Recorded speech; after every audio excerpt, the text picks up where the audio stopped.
Humanity is organized by a system of contracts. For you and I to turn up to this interview today, it was an email, but it's a contract. Hey, you'll do this and I'll do that. Every time you go into a shop, every relationship you have is basically a contract, including your marriage or whatever. Everything is a contract. An NFT is just a contract. It's a contract for a piece of digital art that is stored on chain, that you own it. It can be the contract for a house, title deeds of your car. More importantly, your own ID, or every ticket that exists. We will definitely use NFTs more than anybody has a comprehension of, and it will be the largest part of these crypto networks. And brands tried it to create loyalty and networks around brands. And many of them walked away because they don't have the long-term mindset and how to do it. And it's not easy. Everyone's experimenting. It was early. But let's say you're a company that has tickets. Let's call you Eventbrite. You've got 90 million users have no connection with each other. You can't give value back to the network. You can't create an easy loyalty system. You can't have people building on your network because it's not a network. It's a SaaS model of, hey, I just use your website and I can invite a bunch of people to a party or an event.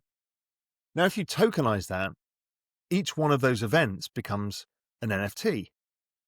We can see who's got what in their wallet. We can see, hey, Mark likes art events and music, and he also likes to go to these kind of bars. And before I know it, I've got a social profile of you, so I can deliver things of value to you. Or you can then connect. Let's say you hold an event in New York City. Everybody has an NFT. You know who they are. You're doing something different, or you've got a partner that wants to access that same group where there may be value. You can use the NFTs. If you think of the music industry, you can now do a lot with an NFT to permission people like you're a super fan. Hey, you've done this. You've gone to 5 concerts in a row. We're going to give you a special NFT. That NFT gives you right to early stage access to new music or front row seats. Well, now that has value.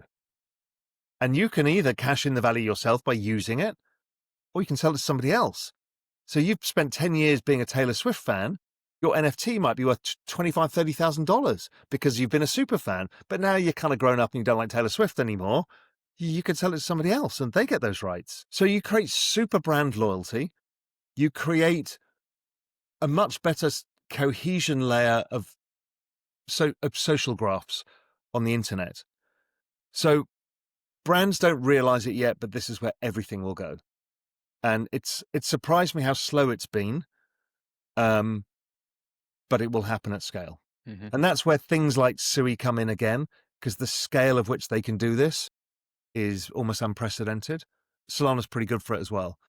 But Ethereum, terrible for it. Ethereum's much better for really expensive NFTs, like your house. So that's how this is all going to play out. Mm-hmm. Yeah, and Avalanche is also a lot of great applications on it. Avalanche is great as well. Lots going on. Yeah.